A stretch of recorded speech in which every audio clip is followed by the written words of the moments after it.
Crown Vic Nation. Crown Vic Nation. What's going on, everybody? Well, the skies finally got blue around here in Michigan. Oh, we've been dealing with rain. It's kind of like what? Are we in Portland? Is this Portland, Oregon with all this rain? It's like, oh, crap. Crown Vic Nation. Crown Vic Nation. We got to do it. Like I said, this is the Rod Knock Bad Transmission video. I want to give you guys some tips because I know us Crown Vic guys sometimes fear the unknown. I'm not going to mention any channels, but I went back on some guys that I follow, and I understand. So we all make mistakes, and we all kind of at one point ain't brave to do things like we're doing. But I want to encourage you guys to do things like this. Even if this is your second or third hobby, and get a cop car and build it. You know, you don't gotta spend a gazillion dollars, trust me. But you don't have to be afraid to do this. I'm going to show you a few things that you're going to want to do, and just do them in order to get the engine out.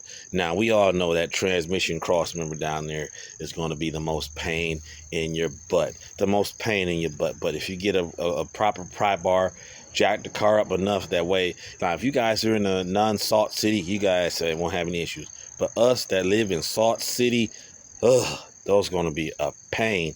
Just simply get a crow's neck pry bar, long one, jack the car up, just get it in there. I used a hammer to kind of bang it out a little bit further and knock it down. So, but up in the engine compartment, you guys are going to want to knock off that O2 sensor right there. I believe me, just kill it off rip. It is a high mileage one. Just knock it off. Drill it. Hit it with a cut wheel. You're going to want to remove your power steering at the rack and pinion. Now that is oily. I'm going to have to degrease the crap out of it. Remove that. All your power steering lines, you want to remove those.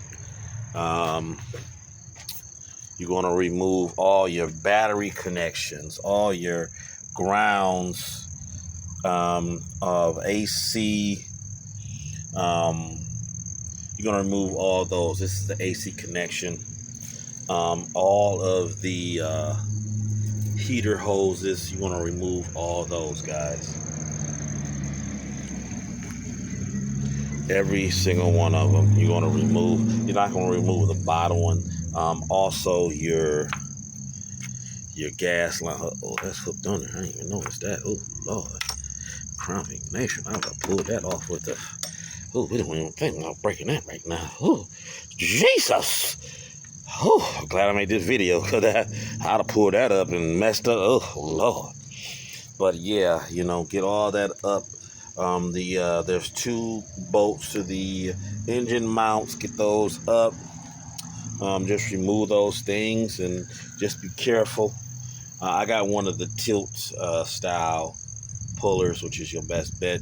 And then you simply set the engine. You're going to have to remove the hood latches, hood springs, whatever them things are called. You're going to have to remove them because you're going to have the hood pointing straight up with some type of stop right there in order to even get this engine out, because just removing the engine alone will be a lot easier, but when you remove the trans and the engine, you're going to need that space to go straight up without cracking any of the front windshield. So Crown Vic Nation, I hope this video helped you, and like I say, be motivated. This is a motivation channel, guys. This is not a weak channel. Like, look, we're not afraid to fail over here. As long as you tried, you'll accomplish something. If you tried and failed, if you feel the right to or the need to get back up and get back going again, guys, that's what I promote over here. You may not have succeeded the first time, but if you can succeed eventually, that's what the payoff is at. Crown Vic Nation, you got any questions? Let me know. Peace.